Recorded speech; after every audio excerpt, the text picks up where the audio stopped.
Le compte à rebours est lancé avant la 24e édition de Koh Lanta, baptisée cette année le Feu Sacré.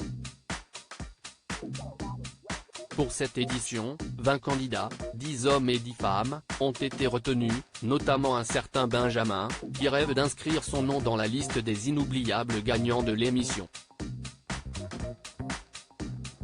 Ils sont 20 candidats à avoir tenté leur chance dans Koh Lanta, le Feu Sacré, diffusé sur TF1 à partir du 21 février.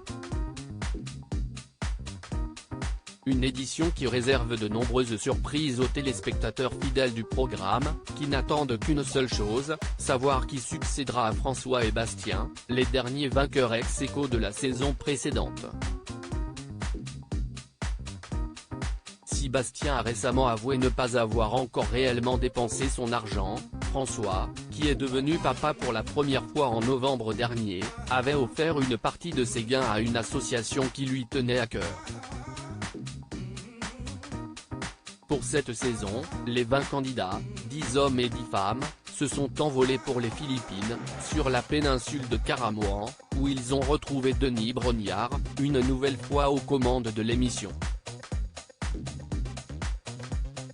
Dans les colonnes du Parisien, le producteur Julien Magne s'est penché sur les règles de cette édition, notamment sur le premier jeu individuel, à l'issue duquel un aventurier ou une aventurière peut le remporter.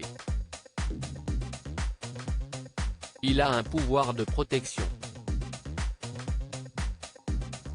Puis de poursuivre, quand vous êtes détenteur du Feu Sacré et que votre tribu va au conseil, vous avez un choix, soit vous protégez vous-même, soit protéger un de vos coéquipiers. Si c'est la tribu adverse qui doit éliminer un membre, vous avez un avantage aussi important, vous vous rendez sur le camp adverse quelques heures avant le conseil.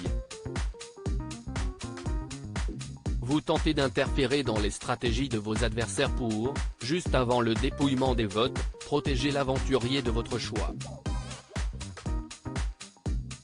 Qui est Benjamin, l'un des candidats les plus jeunes du Feu Sacré? Ces règles, Tania, Nicolas, Benjamin et les autres n'ont eu d'autre choix que de s'y soumettre. Cette année, comme tous les ans, tous les milieux culturels, socioprofessionnels sont représentés, comme l'a précisé Denis Brognard. Âgé de seulement 23 ans, Benjamin est originaire de Marseille et exerce la profession de marin.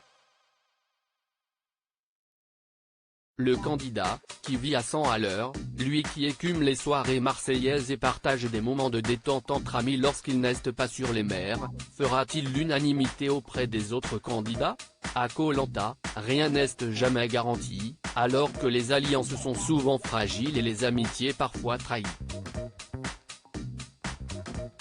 Benjamin, qui fait partie des candidats les plus jeunes de cette saison avec des participants âgés de 22 à 56 ans, est un sportif dans l'âme, qui passe le plus clair de son temps dans les calanques, où il se dépense et profite tout simplement de la vie.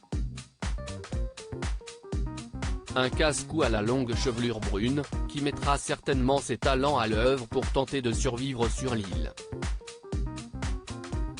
On a hâte de le découvrir à l'écran.